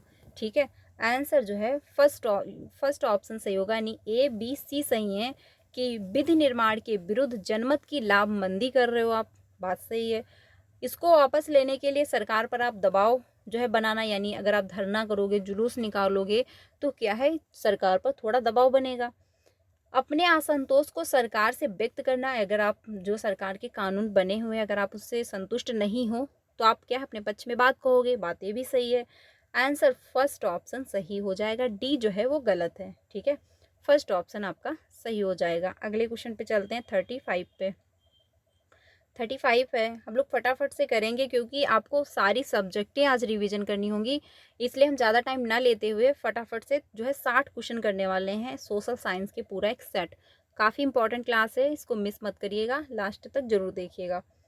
अगला क्वेश्चन है, सरकार द्वारा बनाए गए विभिन्न प्रावधान कौन से हैं जो यह सुनिश्चित करते हैं कि महिलाएं घर के बाहर काम कर सकें, यानी कि कौन सा ऐसा प्रावधान सुनिश्चित किया गया है जिसमें महिलाएं जो है घर के बाहर का भी काम कर सकें। तो पहला ऑप्शन है, सरकार ने यह जो है अनिवार्य किया कि जिस संस्था में महिला कर्मचारी की संख्या 30 से अधिक है तो उसे वैधानिक रूप से बालवाड़ी की सुविधा देनी होगी। अगला है, महिलाओं के लिए अधिक रोजगार के अवसर उत्पन्न करने के द्वारा, या फिर कई गांव में सरकार द्वारा विभिन्न आंगनबाड़ियों और बाल वाटिकाओं जो है खोलने के द्वारा, या फिर यह मानने के द्वारा कि उनके घरेलू काम को महत्व दिया जा रहा है तथा सरकारी आंकड़ों में गणना की जा रही है। तो कौन सा इसमें ऑप्शन सही होगा क्वेश्चन नंबर 35 का? तो जो क्वेश्चन नंबर 35 है इसमें आपका ए और सी सही है, यानी ए सही है और सी सही है कि कई गांव में सरकार द्वारा विभिन्न आंगनवाड़ी और बाल वाटिकाओं को खोलने के द्वारा, क्योंकि इसमें क्या है, महिलाओं को चांस मिलेगा, यानी महिलाओं को नौकरी करने का, काम करने का मौका मिल जाएगा। ठीक है, तो ए सही है और सी सही है, बाकी क्या है, बी और डी गलत हो जाएंगे, यानी बी और डी गलत है, थर्ड ऑप्शन आपका सही हो जाएगा। ठीक है, अगले क्वेश्चन पे चलते हैं, 36 पे।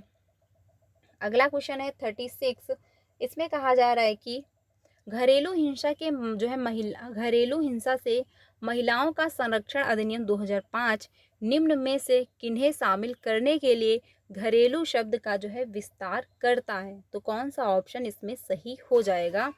पहला है, साझा घर में रहने वाली तथा साथ रहने वाली महिलाओं को, या फिर पत्नी जो साझी गृहस्थी में साथ रहती हो, या फिर महिलाएं जो पुरुष सदस्यों की हिंसा का शिकार हुई और उत्तरजीवित हैं, या फिर जिन महिलाओं को अपने जीवन के लिए खतरा है। तो कौन सा ऑप्शन सही होगा क्वेश्चन नंबर 36 का?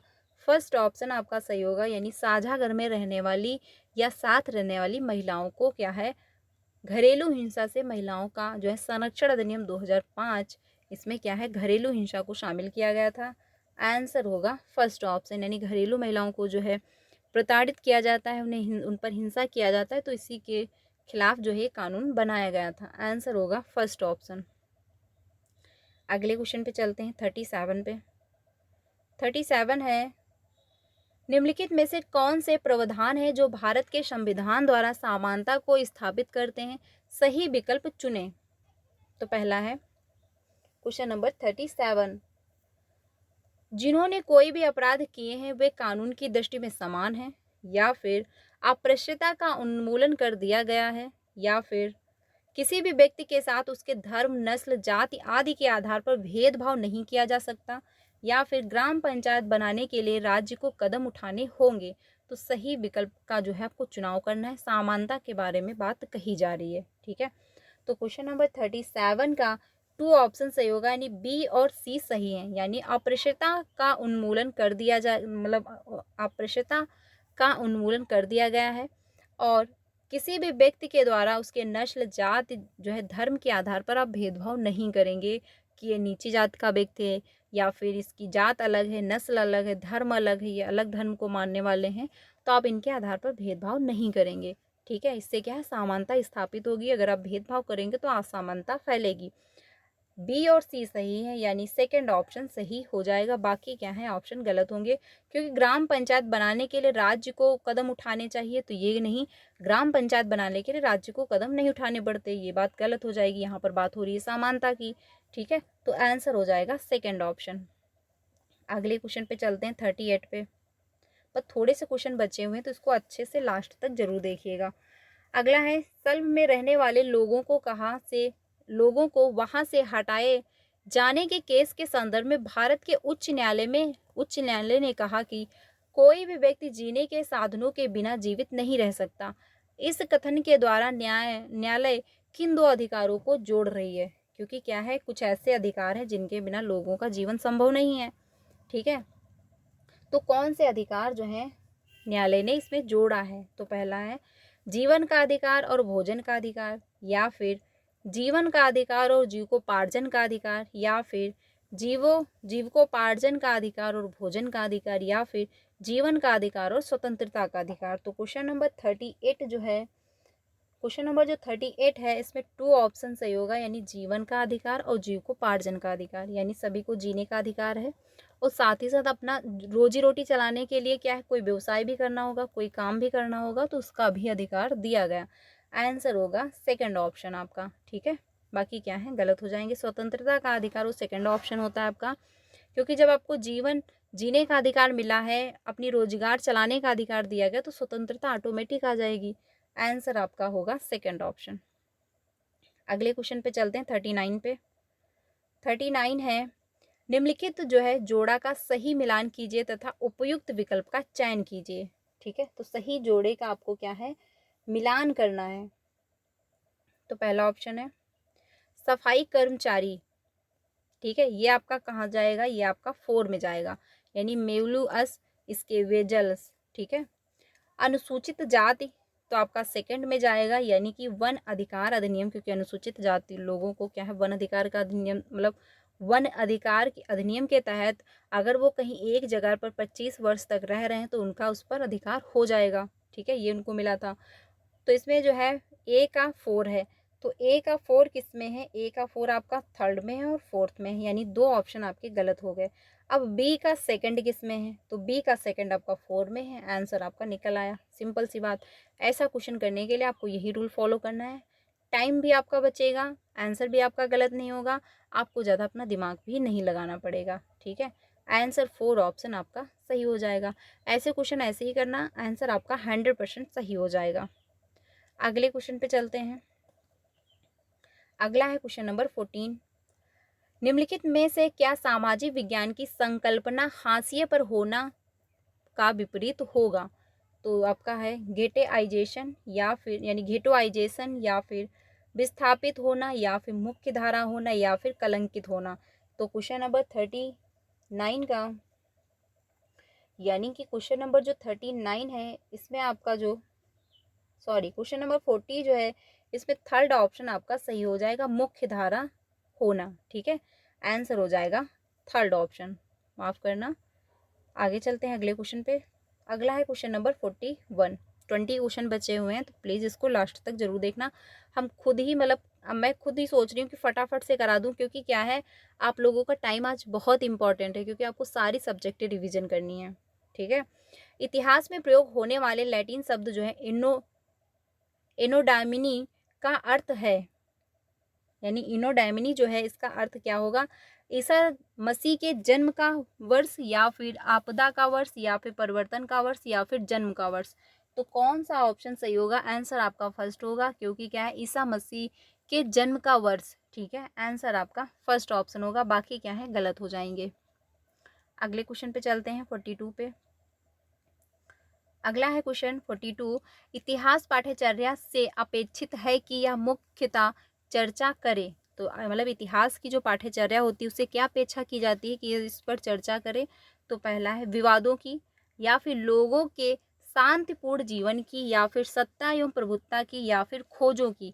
उपयुक्त विकल्प का चुनाव कीजिए। तो क्वेश्चन नंबर 42 का 4 ऑप्शन सही होगा, यानी सारे ऑप्शन क्या है सही हो जाएंगे। ठीक है, सारे ऑप्शन सही, यानी विवादों पर भी अपेक्षा की जाती है कि इतिहास में चर्चाएं हों, लोगों की शांतिपूर्ण जीवन पर भी, और सत्ता एवं प्रभुत्व यानी लोगों को क्या अधिकार हैं वो भी आपको सोशल साइंस के माध्यम से पता चलता है। खोज, ये भी आपको सोशल साइंस के माध्यम से पता चलता है। ठीक है, कि समाज में क्या आविष्कार हो रहे हैं, क्या खोजें की जा रही हैं। आंसर आपका 4 ऑप्शन सही हो जाएगा। क्या है, सारे ऑप्शन सही हैं, 4 ऑप्शन आपका मच बेटर है, 4 ऑप्शन सही हो जाएगा। अगले क्वेश्चन पे चलते हैं 43 पे। अगला है क्वेश्चन नंबर 43। तो 43 में क्या कहा गया है,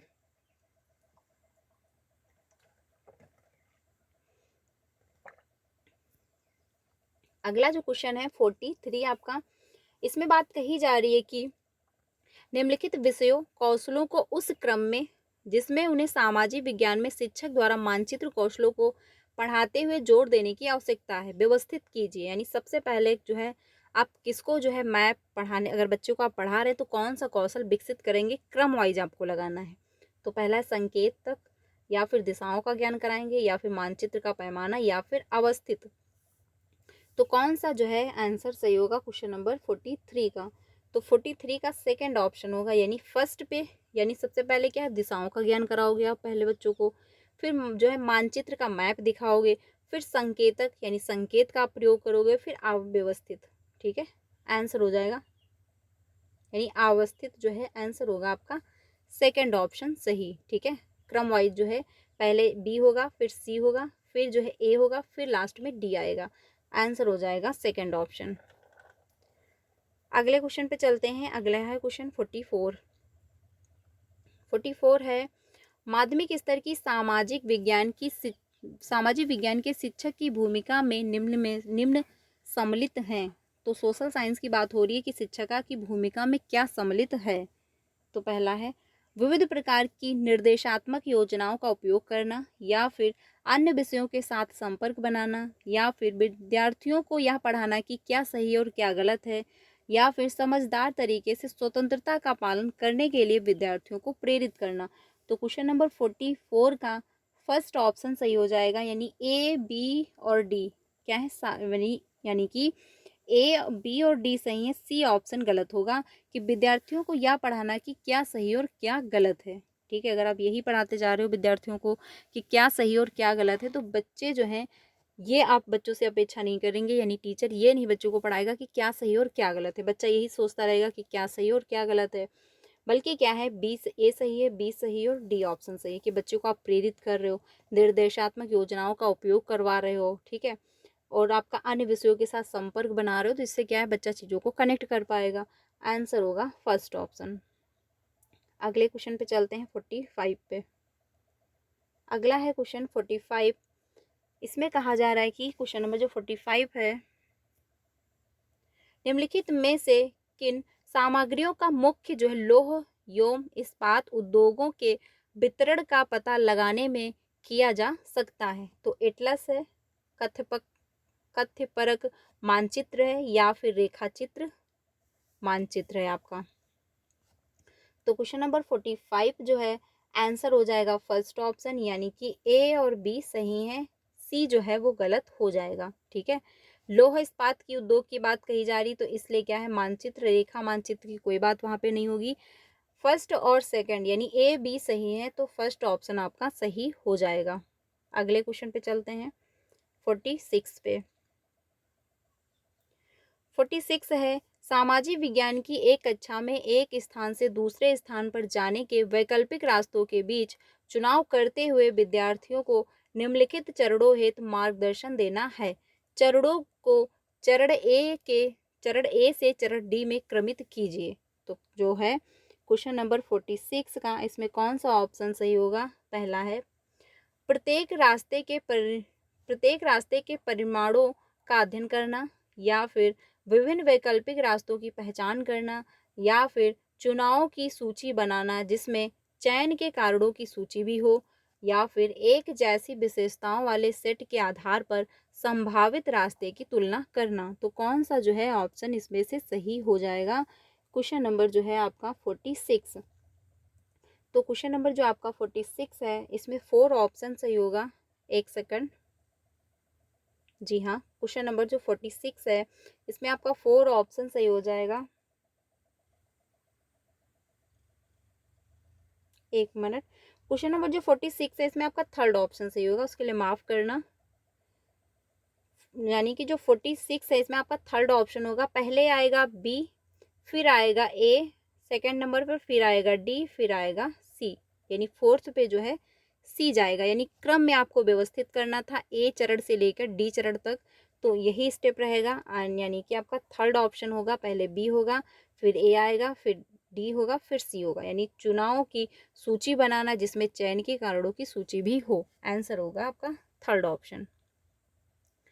अगले क्वेश्चन पे चलते हैं 47 पे। अगला है क्वेश्चन नंबर 47। इसमें कहा जा रहा है कि सरकार की अपनी नागरिकों के प्रति उत्तरदायित्व जिम्मेदारी विषय पढ़ाते हुए एक सामाजिक विज्ञान की कक्षा में निम्न में से कौन सी गतिविधि जो है स्थान पाएंगी, यानी कौन सी एक्टिविटी जो है आप उसमें शामिल करेंगे क्लास में, आप सोशल साइंस पढ़ा रहे हैं। तो पहला ऑप्शन है भारत में सरकारी स्वास्थ्य सेवा क्षेत्र की दशा विषय पर कक्षा में एक जो है मानक संसदीय सत्र का आयोजन करना, या फिर सरकार को अपने नागरिकों के प्रति उत्तरदायी क्यों होना चाहिए पर एक वाद विवाद का आयोजन करना, या फिर विभिन्न मुद्दों जहां सरकार को मीडिया व लोगों को प्रेस वार्ता करके उत्तर देना पड़ा पर आधारित खबरों को जो है इकट्ठा करना। तो कौन सा ऑप्शन सही होगा इसमें? क्वेश्चन जो है 47। तो 47 जो है इसमें आपका 4 ऑप्शन सही हो जाएगा, यानी कि जो है ए बी सी सही है। यानी सारे ऑप्शन जो है आप सही हैं, सारी एक्टिविटी को आप शामिल करेंगे सोशल साइंस पढ़ाने में, क्योंकि वाद विवादों का आप आयोजन भी करेंगे, प्रेस वार्ता करके उत्तर देना पड़ा पर आधारित खबरों को जो है इकट्ठा भी आप करेंगे, जिससे क्या है बच्चे सोशल साइंस के प्रति अवेयर होंगे, समाज में क्या घटनाएं हो रही हैं, क्या कंडीशन है, क्या चल रहा है, तो बच्चे क्या है इसके प्रति उनको जानकारियां प्राप्त होंगी। तो आंसर जो है 4 ऑप्शन आपका सही हो जाएगा। अगले क्वेश्चन पे चलते हैं 48 पे। अगला जो क्वेश्चन है 48, इसमें कहा जा रहा है कि आप स्थानांतरित कृषि के बारे में चर्चा कर रहे हैं, ठीक है, और आपको यह पता लगाना है कि जो है रोका एवं लद्दाख कहाँ अपनाई जाती है। जो लद्दाख है और रोका जो है कहाँ अपनाई जाती है। आप विद्यार्थियों से विश्व मानचित्र पर किन देशों को अंकित करने के लिए कहेंगे? तो पहला है मैक्सिको और मलेशिया, या फिर ब्राज़ील और आपका मलेशिया, या फिर मैक्सिको और चिली, या फिर ब्राज़ील और चिली। तो कौन सा ऑप्शन सही होगा क्वेश्चन नंबर 48 का? तो 48 का सेकंड ऑप्शन सही होगा, यानी ब्राज़ील और मलेशिया इसको जो है आप मानचित्र में अंकित करेंगे। आंसर हो जाएगा सेकंड ऑप्शन, ठीक है, सेकंड ऑप्शन आपका सही होगा, बाकी क्या है गलत हो जाएंगे। अगले क्वेश्चन पे चलते हैं 49 पे। अगला क्वेश्चन है 49। इसमें कहा जा रहा है निम्नलिखित में से कौन से सामाजिक विज्ञान के छात्रों में आलोचनात्मक सोच को प्रोत्साहित करने के लिए आवश्यक है, उपयुक्त विकल्प चुने। यानी क्रिटिकल थिंकिंग जो है वो डेवलप करनी है बच्चे में। तो कौन सा ऑप्शन सही होगा क्वेश्चन नंबर 49 का? तो पहला है छात्रों को व्यक्तिगत रूप से जो है काम करने के लिए प्रोत्साहित करना, या फिर विचारों तेजक सवाल पूछना, या फिर शिक्षण के दौरान चुप रहने का प्रशिक्षण देना, या फिर छात्रों के अलग अलग विचारों को महत्व देना। तो कौन सा ऑप्शन इसमें सही होगा? क्वेश्चन नंबर जो 49 है, तो क्वेश्चन नंबर जो 49 इसमें 4 ऑप्शन सही होगा। यानी कि विचारों उत्तेजक सवाल आप कर रहे हो कि बच्चे जो हैं मतलब दिमाग लगाएं, उन वो जो है तर्क वितर्क करें, ठीक है, वो क्या है विचार, मतलब उनके दिमाग में विचार आए, थिंकिंग आए, वो कल्पनाएं करें, तर्क वितर्क करें, तो इससे क्या है बच्चे में क्रिटिकल थिंकिंग डेवलप होगी। डी जो है छात्रों के अलग अलग विचारों को महत्व देना। तो बिल्कुल सही बात, अगर आप बच्चे के विचारों को महत्व दे रहे हो तो वो क्या है और वो तर्क वितर्क करना स्टार्ट करेंगे, वो और जो है इंटरेस्ट लेंगे, वो और जो है हर चीज़ों को समझने की कोशिश करेंगे। आंसर हो जाएगा 4 ऑप्शन आपका सही, यानी कि क्या है बी और डी सही है, बाकी क्या है गलत हो जाएंगे। तो 4 ऑप्शन आपका सही हो जाएगा। अगले क्वेश्चन पे चलते हैं 50 पे। 10 क्वेश्चन बचे हुए हैं बस, तो 10 क्वेश्चन जरूर अटेंड करिएगा। अगला है क्वेश्चन 50।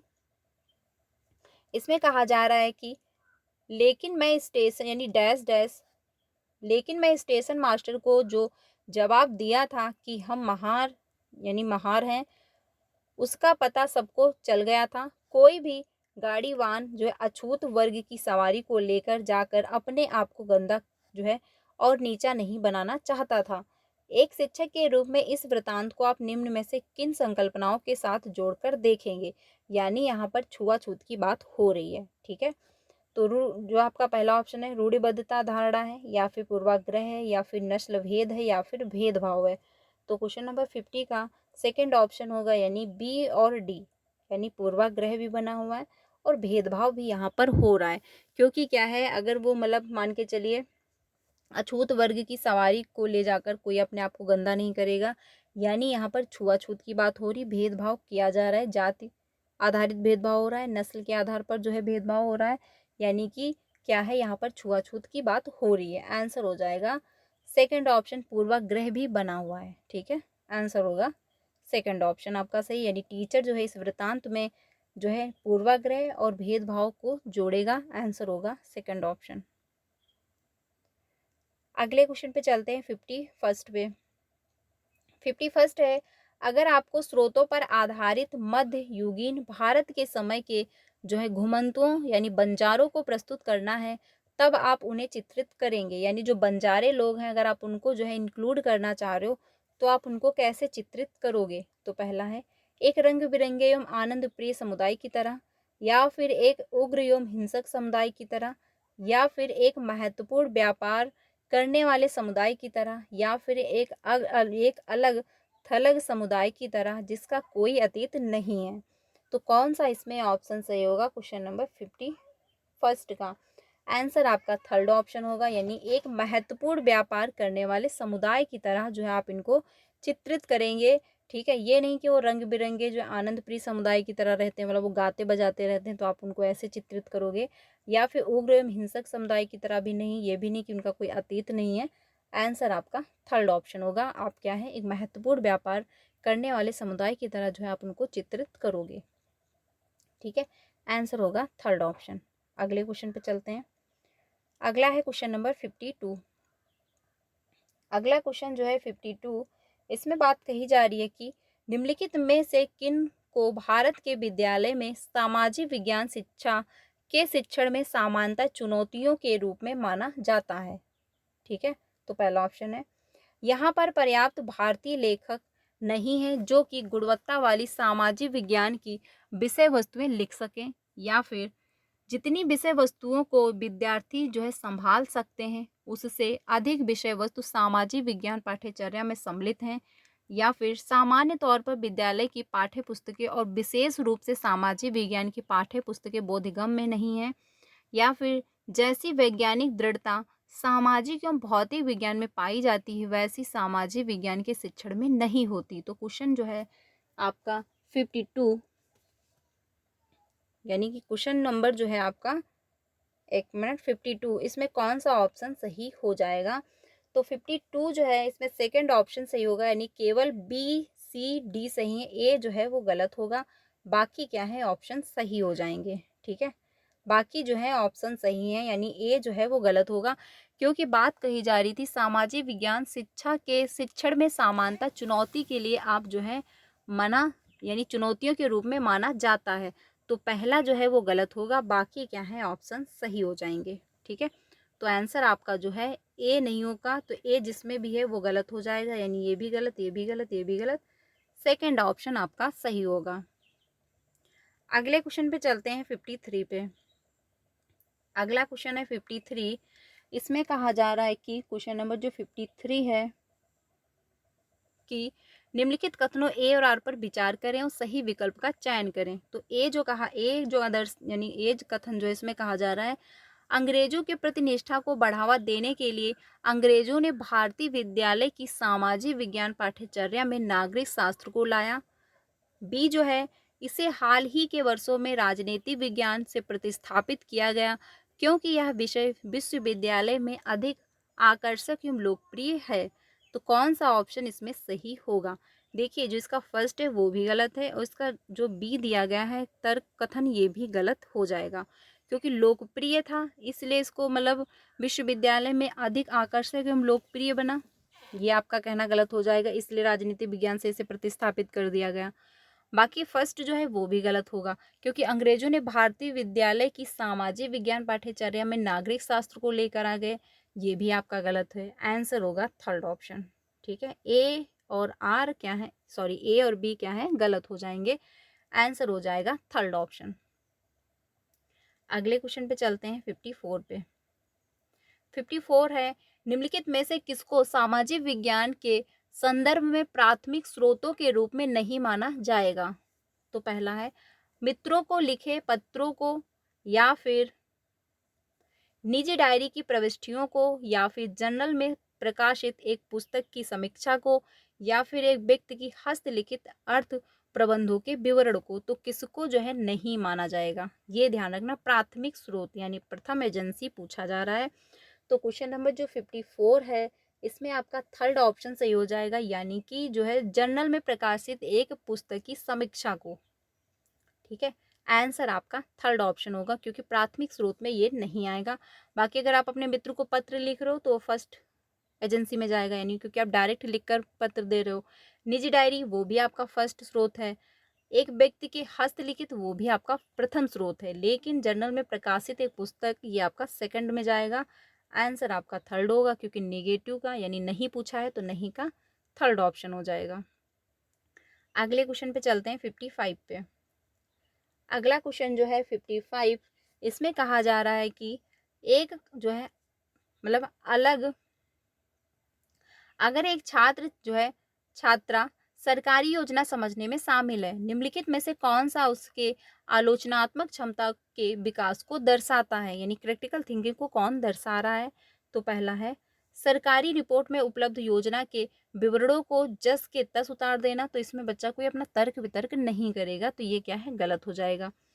योजना के मुख्यतः लाभों और सकारात्मक आयामों का वर्णन, तो ये भी यानी लाभों को सिर्फ, और जो यानी जो लाभ है, जो बेनिफिट है, आप उनको ही सिर्फ वर्णित कर रहे हो, तो इसमें भी आपका कोई क्रिटिकल थिंकिंग डेवलप नहीं हो रहा है, क्योंकि आलोचनात्मक क्षमता तभी विकसित होगी जब आप दोनों पक्ष के बारे में समझोगे, यानी उसके लाभ और उसके जो हानिकारक हैं, यानी हानि और लाभ दोनों समझोगे, तभी जाके आप में आलोचनात्मक क्षमता विकसित होगी, यानी पॉजिटिव और निगेटिव दोनों वर्ड आपको समझने पड़ेंगे। केवल उन आयामों का वर्णन करना जो सरकार को खराब दिखाते हैं, तो ये भी, इसमें भी कोई आपका आलोचनात्मक क्षमता विकसित नहीं होगी। आंसर आपका 4 होगा। अलग अलग अलग अलग साक्ष्यों का उपयोग कर योजना पर विवेकपूर्ण निष्कर्ष निकालना, यानी आप सभी पक्ष को समझ रहे हो, सभी पक्ष पर डिस्कशन कर रहे हो, फिर उसके बाद क्या है, निष्कर्ष निकाल रहे हो, तो इसमें आपको आलोचनात्मक क्षमता आपको लगानी पड़ेगी, दिमाग अपना लगाना पड़ेगा। आंसर होगा 4 ऑप्शन। ठीक है, अगले क्वेश्चन पे चलते हैं 56 पे। अगला क्वेश्चन है 56। इसमें कहा जा रहा है निम्नलिखित में से प्रश्न विद्यार्थियों को संज्ञान के अनुपयोग पहलू को विकसित करने के अवसर प्रदान करते हैं, तो कौन सा ऑप्शन सही होगा क्वेश्चन नंबर 56 का? पहला है मनसबदारों के कर्तव्य क्या थे, या फिर दक्षिणी भारत के मुख्य राजवंश कौन थे, या फिर सरकार द्वारा बफर स्टॉक क्यों बनाया जाता है, या फिर अपने क्षेत्र में उपलब्ध सर्वसाधारण वस्तुओं की सूची बनाइए। तो क्वेश्चन जो है आपका 56, इसमें आंसर कौन सा सही हो जाएगा? 56 का 4 ऑप्शन सही होगा, यानी ओनली क्या है, डी ऑप्शन। ठीक है, यानी कि बात यहाँ पर ये कही गई है कि विद्यार्थियों के संज्ञान के अनुप्रयोग पहलू को विकसित करने, यानी बच्चे का जो है दिमाग, उसका प्रयोग करने की यहाँ पर बात हो रही है। कौन सा जो है ऑप्शन अवसर दे रहा है? तो आंसर डी है, यानी अपने क्षेत्र में उपलब्ध सर्वसाधारण वस्तुओं की सूची बनाइए। अब इसमें क्या है, बच्चा दिमाग लगाएगा कि उसके क्षेत्र में कौन सी ऐसी चीज़ें हैं जो सर्वसाधारण वस्तुएं हैं, उनके अंतर्गत आएंगी, और उनको जो है बच्चा, यानी बच्चा क्या है, उसकी सूची बनाएगा, लिखेगा, समझेगा सारी बातों को। तो बच्चे का जो है दिमाग लगाना पड़ेगा। आंसर जो है डी ऑप्शन सही हो जाएगा। इसमें जो है फिक्स आंसर होगा, तो इसमें बच्चा कोई अपना दिमाग नहीं लगाएगा। आंसर हो जाएगा आपका 4 ऑप्शन। अगले क्वेश्चन पे चलते हैं, 57 पे। अगला है क्वेश्चन नंबर 57। इसमें कहा जा रहा है, निम्नलिखित में से कौन से प्रश्न विद्यार्थियों की प्रक्रियागत समझ का आकलन करते हैं? तो पहला है उपभोक्ता, यानी कि क्वेश्चन नंबर जो है आपका 57, उपभोक्ता फोरम में जो है कोई केस कैसे दाखिल करते हैं, या फिर बात यहाँ पर हो रही है प्रक्रियागत समझ का आकलन। ठीक है, अगला है, ऐसे 3 मार्गों का उल्लेख कीजिए जिसमें कोया जनजाति अपने आसपास के वनों पर निर्भर है, या फिर राजस्थान के 4 जिलों के नाम लिखिए जो अपनी सीमाएं पाकिस्तान के साथ साझा कर रहे हैं, या फिर अपने क्षेत्र में भूम जल को पुनरुत्थान के संदर्भ में विचार कीजिए और उन विधियों का उल्लेख कीजिए। तो इसमें आंसर आपका होगा 4 ऑप्शन, क्योंकि ए सही है और डी सही। इसमें जो है थोड़ा आपको दिमाग लगाना होगा, चीज़ों को समझना पड़ेगा।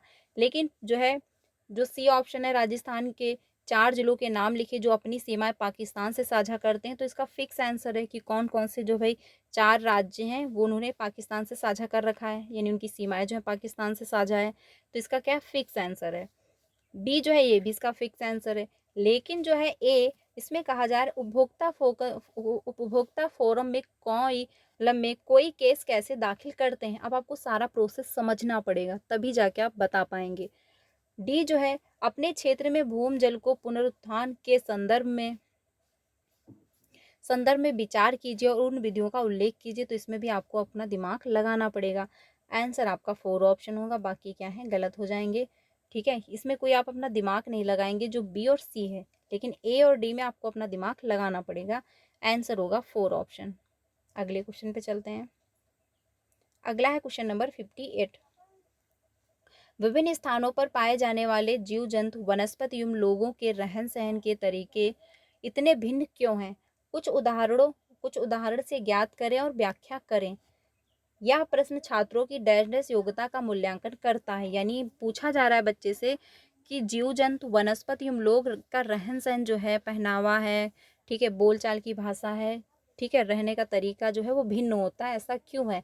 तो जो ये क्वेश्चन पूछा जा रहा है, तो इससे बच्चे में कौन सी योग्यता विकसित होगी, यानी बच्चे में क्या विकसित होगा? तो पहला है अनुभवों की तुलना बेहतर होगी, या फिर परिस्थितियों से पता लगाना बच्चा सीख पाएगा, या फिर विषम जो है जवाब उपलब्ध करना, या फिर विभिन्न संदर्भों में अवधारणाएं लागू करना। तो क्वेश्चन नंबर जो 58 है, 4 ऑप्शन सही होगा, यानी कि विभिन्न संदर्भों में अवधारणाएं लागू करना।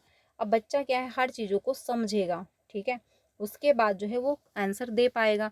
तो यानी विभिन्न संदर्भों में जो अवधारणाएं लागू हुई हैं उसके बारे में बच्चा चीज़ों को समझेगा। आंसर आपका 4 ऑप्शन हो जाएगा।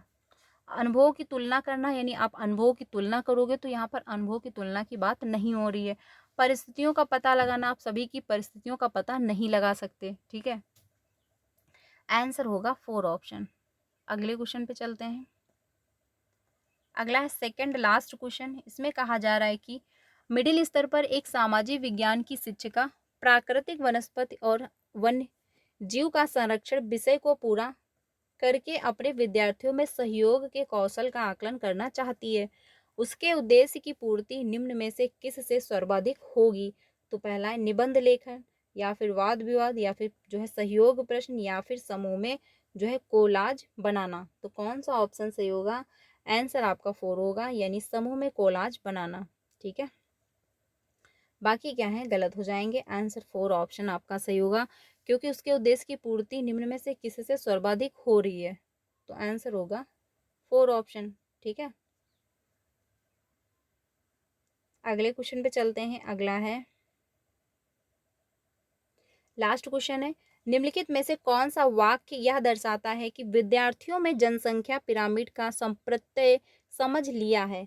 जनसंख्या पिरामिड दर्शाता है, तो कौन सा ऑप्शन इसमें सही हो जाएगा? पहला है, एक क्षेत्र का जनसंख्या घनत्व इतना ज़्यादा है कि लोग जो है ऊंची इमारतों में रहते हैं, या फिर जनसंख्या का आयु लिंग संगठन का उल्लेखनीय निरूपण है, या फिर बड़े नगरीय क्षेत्रों में जनसंख्या वितरण का प्रारूप है, या फिर छोटे नगरीय व ग्रामीण क्षेत्रों में जनसंख्या जो है जो आपका वितरण का प्रारूप है।